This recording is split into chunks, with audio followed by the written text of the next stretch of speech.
പൊന്നാനി നഗരസഭാ ഭരണം ബി.ജെ.പി. ഏറ്റെടുക്കുമെന്ന് മലപ്പുറം വെസ്റ്റ് ജില്ലാ general secretary N. Anilkumar. Ponnani നഗരസഭയിലെയും മാറഞ്ചേരി പഞ്ചായത്തിലെയും ഒന്നാംഘട്ട ബി.ജെ.പി. സ്ഥാനാർത്ഥി പ്രഖ്യാപനം നിർവഹിച്ച് സംസാരിക്കുകയായിരുന്നു അദ്ദേഹം. ജയിക്കുക, ഭരിക്കുക എന്നതാണ് ബി.ജെ.പിയുടെ ലക്ഷ്യമെന്നും തദ്ദേശ തെരഞ്ഞെടുപ്പിൽ കേരളത്തിൽ മികച്ച നേട്ടം കൈവരിക്കുമെന്നും പറഞ്ഞു.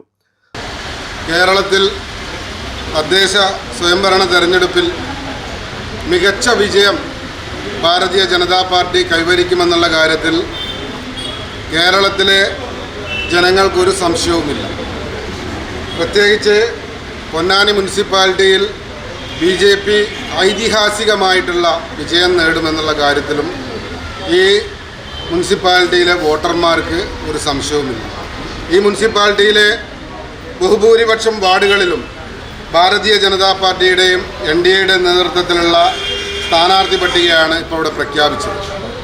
അതിൻ്റെ അടിസ്ഥാനത്തിൽ തന്നെ ഭാരതീയ ജനതാ പാർട്ടിയുടെ NDAയുടെ സ്ഥാനാർത്ഥി പട്ടികയിൽ ഉൾക്കൊള്ളുന്ന ഞങ്ങളുടെ സ്ഥാനാർത്ഥികൾ അതാത് വാർഡുകളിൽ പോയി വളരെ ചിട്ടയായിട്ടുള്ള പ്രവർത്തനം നടത്തി വിജയിച്ചു വരുമെന്നുള്ള കാര്യത്തിൽ പാർട്ടിയുടെ ജില്ലാ കമ്മിറ്റിക്ക് ഒരു സംശയവുമില്ല. അതിനുവേണ്ടി ഇവരെല്ലാവരും തയ്യാറായിരിക്കുകയാണ്. എല്ലാവരും സ്ഥാനാർത്ഥി പ്രഖ്യാപനം കാത്തിരിക്കുകയായിരുന്നു എന്നുള്ളതാണ് നമുക്ക് മനസ്സിലാക്കാൻ കഴിഞ്ഞത്. നഗരസഭയിൽ 17 വാർഡുകളിലേക്കും മാറഞ്ചേരി പഞ്ചായത്തിൽ 8 വാർഡുകളിലേക്കുമുള്ള സ്ഥാനാർത്ഥികളെയാണ് ആദ്യഘട്ടത്തിൽ പ്രഖ്യാപിച്ചത്.